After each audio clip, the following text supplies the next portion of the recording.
Dell laptop, only about a couple of years old, and the thermal compound is dried. Look at that. Okay, so these manufacturers are using cheap OEM thermal compound, which results in CPU overheating and dying basically. So I would strongly recommend to have the thermal compound replaced.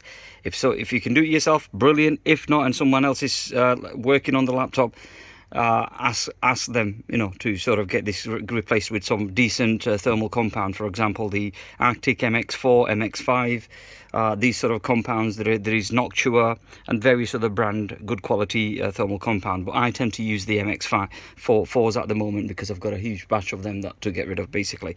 So I think it's absolutely critical to prolong the life expectancy of the CPU, is to ensure that it's dissipating heat onto the heat sink and to maintain its temperature basically.